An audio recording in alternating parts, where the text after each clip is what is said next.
Bonjour à tous, bienvenue chez Fil Folie. Aujourd'hui, on va parler de la technique de l'appliquer au thermocollant double face.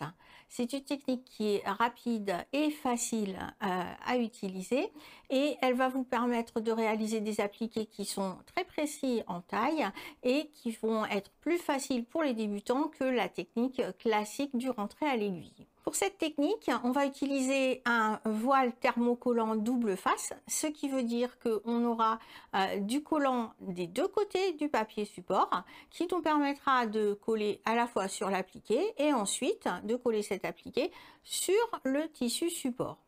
Pour cette démonstration, je vais utiliser du Vlisofix de la marque Vlislin qui est un support très courant.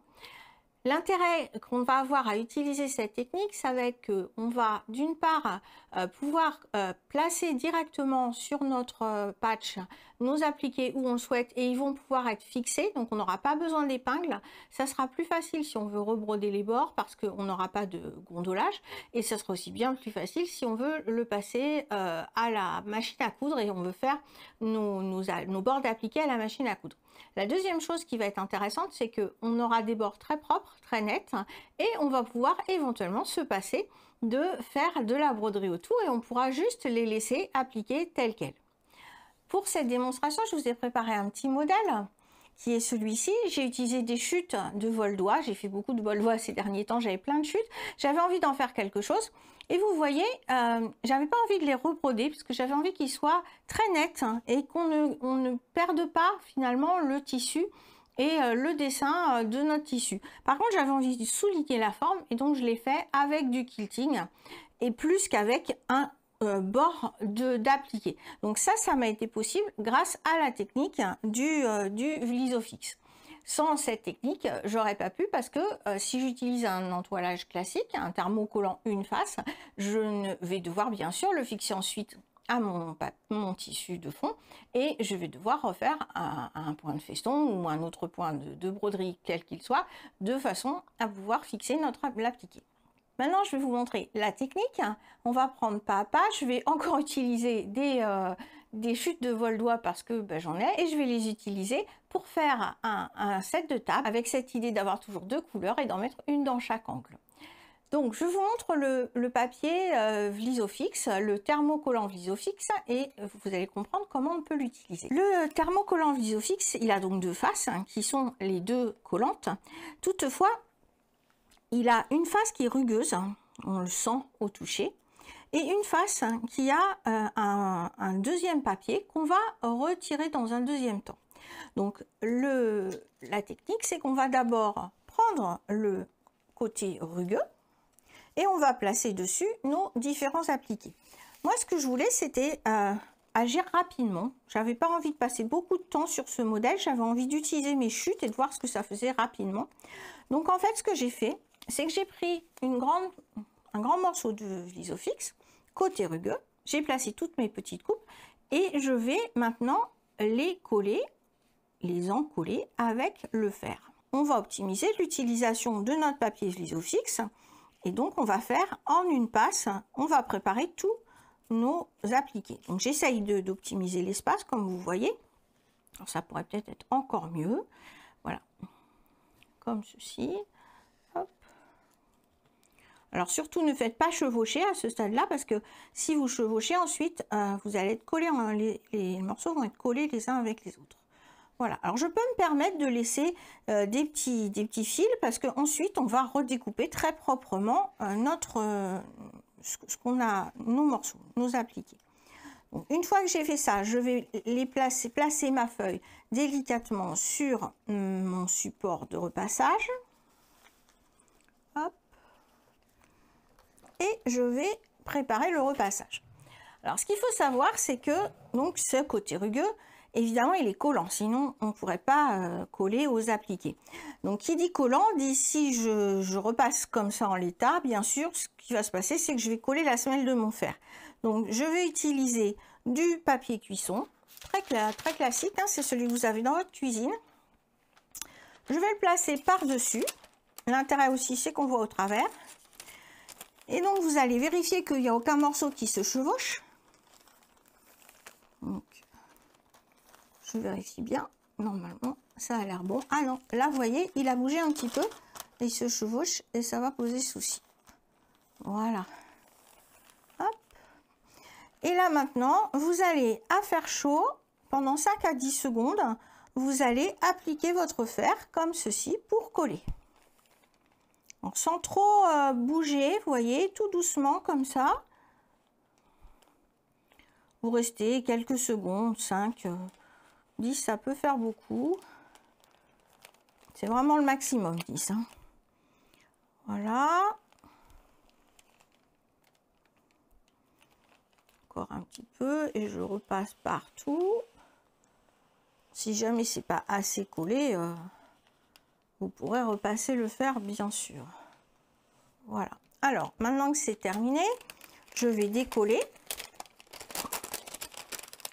Donc le papier cuisson ne va pas être réutilisable parce que forcément la zone qui est là, bien sûr, elle est encollée. Donc on ne pourra pas le réutiliser ensuite. Donc vous voyez là, mes appliqués sont collés sur mon Visofix. Voilà. Donc, maintenant qu'on a fait ça, on va pouvoir découper proche, enfin bien au bord des formes. Par contre, une petite astuce, on va laisser un tout petit morceau pour pouvoir tirer facilement le papier. Parce que si on est tout bord à bord près de la forme, ensuite c'est un petit peu difficile d'aller chercher le papier calque en fait qui est derrière pour le retirer, c'est un petit peu plus délicat. Donc moi ce que j'aime bien c'est laisser un tout petit morceau comme ça, soit avec l'ongle, soit avec une pointe de cutter, je peux avoir un point d'accroche pour enlever le papier. Donc je vais découper toutes mes formes et ensuite on va voir comment je les applique pour disposer sur mon set de table. Donc j'y vais à main levée parce que j'ai quand même un bord assez simple à voir. Voilà.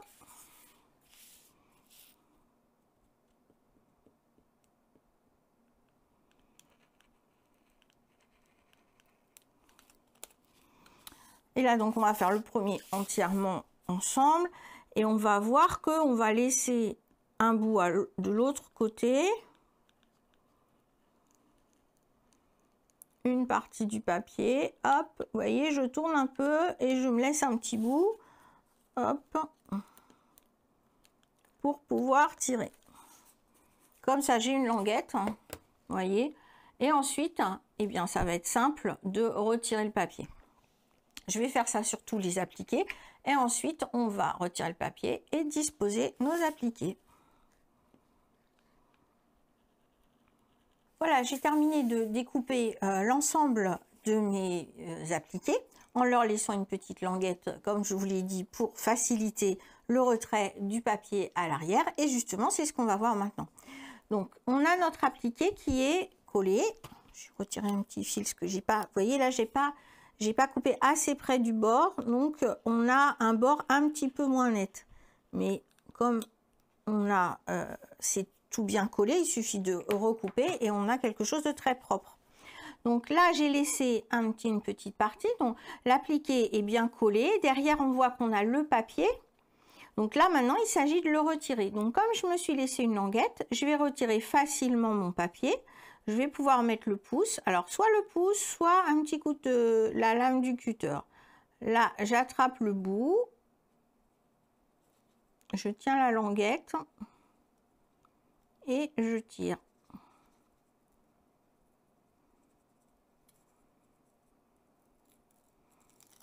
Voilà, on entend, le papier se détache. Et on a quelque chose d'un petit peu plastifié en dessous qui va être, c'est ça qui va coller ensuite au tissu. Voilà, donc je vais les disposer petit à petit, comme j'ai envie qu'ils apparaissent. Donc moi j'aimais bien cette idée de les mettre comme ça, vous voyez, de les disposer petit à petit au fur et à mesure avec une rencontre des deux couleurs. C'est le modèle que je vous propose. Mais bien sûr, la technique, elle marche pour tout. Donc, on va défaire tous les appliqués, comme ceci, en tirant hop, sur le bord. Si vous voulez être sûr de ne pas abîmer, le cutter permet, voilà, soit vous avez des grands ongles, soit vous êtes sûr de ne pas abîmer les bords et vous allez utiliser le bout du cutter. Donc, je vais les disposer au gré de mes envies et puis ensuite, je vais venir repasser. Voilà, j'ai disposé mes appliqués dans les mauves violets d'un côté. Je ferai de même de l'autre côté. Je vais déjà vous montrer comment je les applique maintenant au fer. Comme ils adhèrent, vous allez pouvoir passer le fer sans les déplacer. Donc on va déplacer légèrement notre support pour faire le repassage. Donc le repassage, c'est là aussi pas longtemps, à faire chaud. Vous pouvez prendre une pâte mouille si vous préférez. Là, on va faire tout doucement chaque pièce et au final, ça va bien se passer aussi. Donc, le faire chaud et sans frotter. Quelques secondes, voilà, 5. On verra si on refait 5 ensuite. Hop.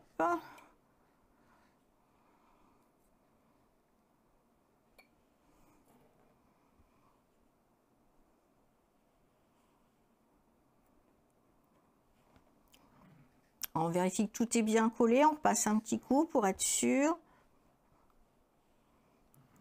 Voilà. Et donc, tout tient bien maintenant. Voilà. On a quelque chose qui est bien fixé. Vous voyez, ça tient parfaitement si je le secoue. Voilà. Et maintenant, il va falloir que je fasse l'autre, bien sûr, pour vous montrer le rendu final. Mais à ce stade, je pourrais soit passer à la machine.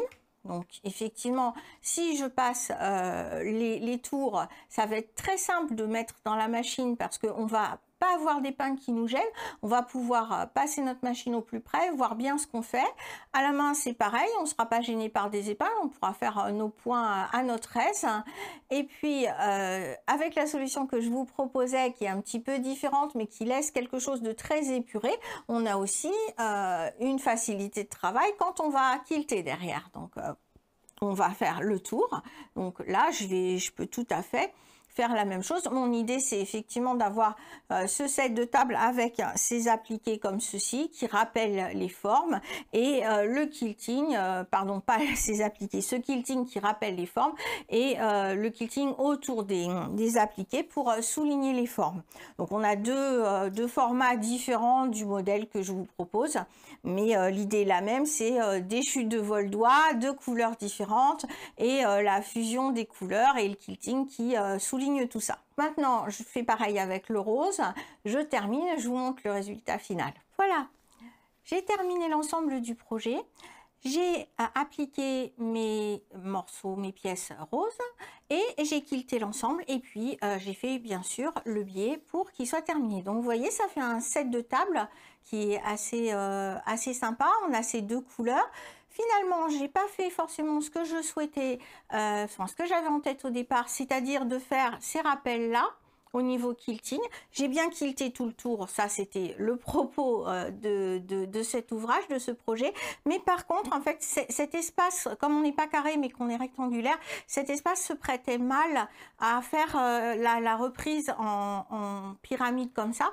Donc en fait, j'ai joué sur les triangles qui se rencontrent les uns les autres et j'ai joué à peu près partout en quilting et voilà ce que ça a donné. J'en ai terminé avec ce projet et la technique du Vlisofix, donc celle qui nous permet d'aller plus vite, de mettre des chutes qui sont exactement à la forme qu'on souhaite et surtout là qui nous a permis de ne pas remettre de broderie, point de feston ou autre autour de nos appliqués et de jouer avec un quilting un peu particulier.